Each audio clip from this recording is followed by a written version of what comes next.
In this presentation, I am going to teach you 11 habits of highly effective managers. So if you are either applying to become a manager, or if you are already someone who has experience of management, but you want to improve your skills and qualities, make sure you stay tuned because this presentation will be highly beneficial. Now, as time goes on, you are going to develop strong habits that will make your life as a manager much easier. And the aim of this tutorial is to accelerate your learning by giving you these 11 habits that are going to help you to become an outstanding manager quickly. Now, I want to talk a little bit about my managerial experience and how these 11 habits helped me over time to become an outstanding manager. Now, my name is Richard McMahon. I spent 4 years in the Royal Navy, and I then spent 17 years as a manager in the fire service. And I have managed teams of up to 66 people. And the 11 habits within this tutorial helped me throughout my managerial career. And I have also spent the last 15 years managing my own business. So I have lots of managerial experience that I want to share with you. Also, make sure you connect with me on LinkedIn. I've put my LinkedIn link in the description below the video, and it's always good to connect with like-minded managers and professionals such as yourself. So let's get into those 11 highly effective habits that will help you to become an effective manager. Now, habit number 1. Successful managers always take ownership of all situations within their remit. You will never hear an effective manager say, "That's not my fault. That's not my team's fault." They will take ownership of all situations. And once you start to do that, other people in your team will follow suit.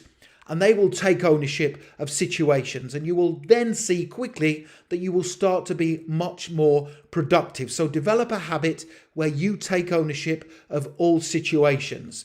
Habit number 2. Effective managers always set high standards from the get-go. This is something I learned very early on in my fire service career.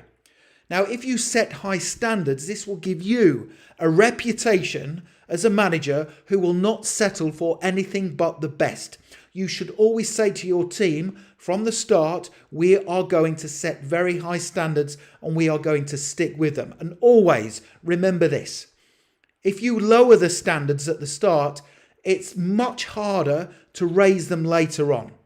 So it's very easy to lower the standards once you've set them high if you choose to do so, but it's very difficult to raise them later on. So always take pride in what you do and set high standards, because then people in your team will take pride in their work. And it's all about getting your team and yourself to develop strong habits that will stand you in good stead for the rest of your managerial career.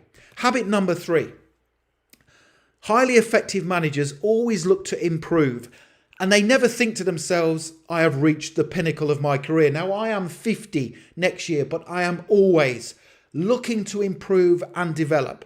I will never reach the point in my career or my business where I think, "Yes, I've reached the pinnacle." You should always look to improve. Ways to improve include reading. So for example, I've been reading this book this year. It's called Extreme Ownership by Jocko Willink. Check it out if you are somebody who likes to read. I have placed a link to that book on Amazon in the description below the video. And that ties in with one of the earlier tips about taking ownership of situations. You will find that if you always improve and you take ownership of situations, you as a manager will be outstanding. Habit number 4. This is a brilliant one, and it is very, very important. Great managers listen more than they speak. Now, listening gives you more time. Okay, so always listen to people. It gives you more time, and it also gives you options of what to do, because when you are listening, you are gaining information. So listening gives you knowledge, which gives you power.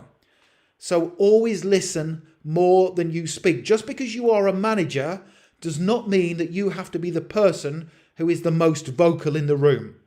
Listen more than you speak. It is a great habit that you should learn right now as a manager. Habit number 5. Great managers realize the importance of building a support network around them. So great managers will treat people with respect, but they will command respect too. And you should learn this early on in your managerial career. You should build relationships with people, build relationships with your team members, professional relationships, build team members with contractors, suppliers, stakeholders, and also other managers in your organization so that you have a solid support network around you when it is needed. So if you think about your personal life, if something goes wrong right now, do you have people that you can call upon? Yes, you do. People who will help you. And it's the same as a manager. If something goes wrong, you need people to call upon. And you might even need to call in favors at times. So always be nice to people on the way up because you might need them when things are going wrong. Habit number 6. This is another very, very good habit of highly effective managers. Sometimes they do nothing. And again, in the fire service, I learned this from an early age.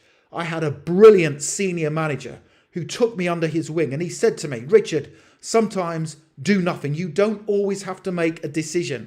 So as managers, we think we must make decisions all the time. And this is not true. There is power in the words, let's wait and see what happens. So whenever something happens at work as a manager, ask yourself this question. Learn to develop the habit of asking yourself this question. Do I have to make a decision right now? Because if you wait, it might give you more information that will help you to make a better decision later on. Now, of course, there will be lots of times where you have to make decisions straight away, of course. But there will be more than not times where you can wait and see what happens. And try not to make decisions in the heat of the moment unless absolutely necessary. Habit number 7. Great managers master the art of filtering. What do I mean by that? Well, as managers, we have information coming at us all the time. Senior managers above us will be wanting us to do things, and we have our team that we need to look after as well. You will have an abundance of information coming at you, and you need to learn the art of filtering. So step 1, draw up a list of things you really need to do during that particular week or that particular day, and prioritize the most urgent and the most important tasks and do them to a very high standard, and the rest can wait. So I always do this now. I draw up a list of things I need to do. So I have a list next to me right now, next to my Mac, that tells me what I have to do this week.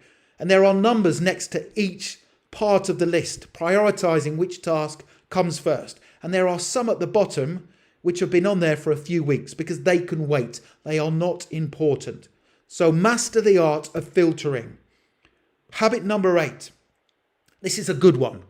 Now, it does not matter how big or small your team is. You could have a team of 2 people, or you could have a team of 50 people. Get to know your team members. Get to know your employees, the people you are responsible for. Speak to your team members.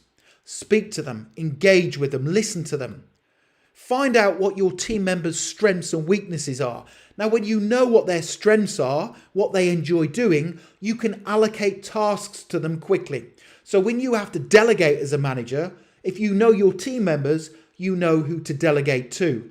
And more importantly, know their weaknesses, because if you know their weaknesses, you can help them to improve, and that will make them feel valued. If you know your team members' weaknesses, you can send them on appropriate training courses, or you can even coach and mentor them yourselves. And again, they will feel valued and appreciated. Find out what your team members' career aspirations are. Now, everyone in a team has different aspirations. Some people in your team as a manager will want to come to work, just do a good job and then go home.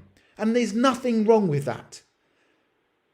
But also find out who the people are in your team who have high career aspirations, who want to develop, and help them to develop.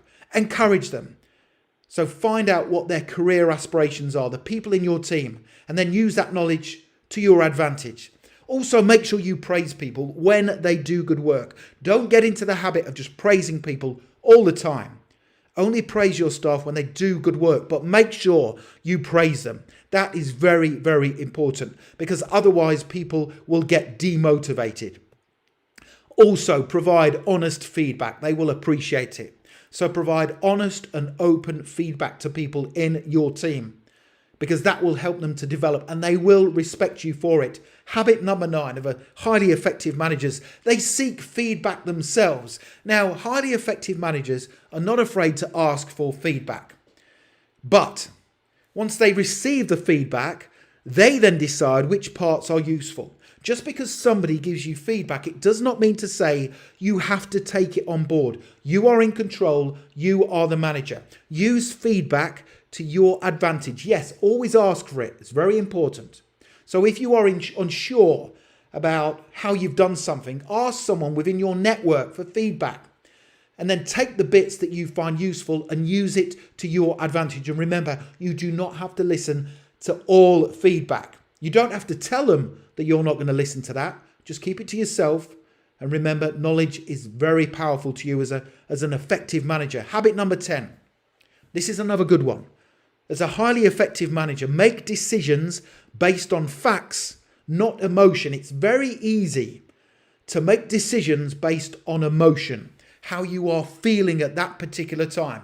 You get into conflict with another manager, or you experience difficulties with a contractor or a supplier. It's very easy to say the wrong thing or fire off the wrong email in the heat of the moment. Again, learn these habits. Do I have to do something straight away, or can I wait?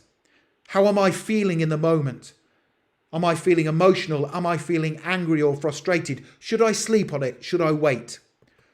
Now, many a poor decision is based on emotion, or what I like to call in the situation thinking. Now, of course, when I was working in the fire service, I would turn up to fires and road traffic accidents on a regular basis. And of course, I had to make decisions right there in the heat of the moment. But when I was at the fire station, when I was a station commander at the fire station, I had that leisure, if you like, that benefit of making decisions that are based on fact, so I could wait, not in the heat of the moment. So many a poor decision is based on emotion or in the situation thinking. Take note of the facts of what's happening around you and then make your decision. And as I said previously, if you can wait and not make a decision straight away, do so. Because you, more often than not, you will find that the decision you make later on is different than in the heat of the moment. Habit number 11. Great managers have someone to help them, a mentor. Now, you might have someone within your organization who can help you. But if you have someone more experienced than you to guide and help you, you will learn much faster. Trust me, you will. Now, I am offering to help you and be your mentor right now. So if you click the link, let me just go back to here. If you click the link in the top right-hand corner there of the video, it will take you through to my website, managementskillsmasterclass.com, and you can get instant access to my online management skills training course. Now, there's years and years of experience in this online training course. There are 30 modules. Let me just quickly go through some of them. So you get 30 instant access modules to help you to become a great manager.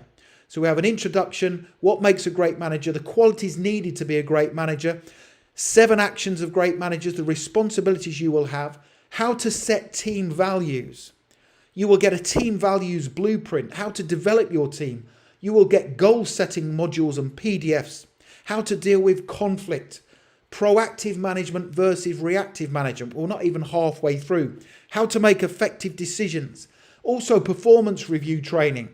So I said to you, one of the highly effective habits of managers is to conduct performance reviews of your staff, sitting down with them, finding out what their strengths and weaknesses are. I teach you how to do that. How to delegate as a manager, a SWOT analysis blueprint, hiring and developing the right staff, setting tasks. They are all there on that page. So you can get access to this by clicking that button on the page. So you get instant lifetime access to that Management Skills Masterclass course. So make sure you check that out. I hope you've enjoyed that. I love teaching you how to be great managers and how to pass your interviews and your tests. Don't forget to subscribe to this channel. We have over 500,000 subscribers now, and lots of you are developing within your careers as a result of the content. I don't want you to miss out. You can also, as I said at the start, connect with me on LinkedIn. Please make sure you connect with me on there, because it'd be great to build a long-term relationship with you. And finally, please give the video a like, because that motivates me to create more content for you. Thank you very much for watching, and I wish you all the best for becoming a highly effective manager. Have a brilliant day.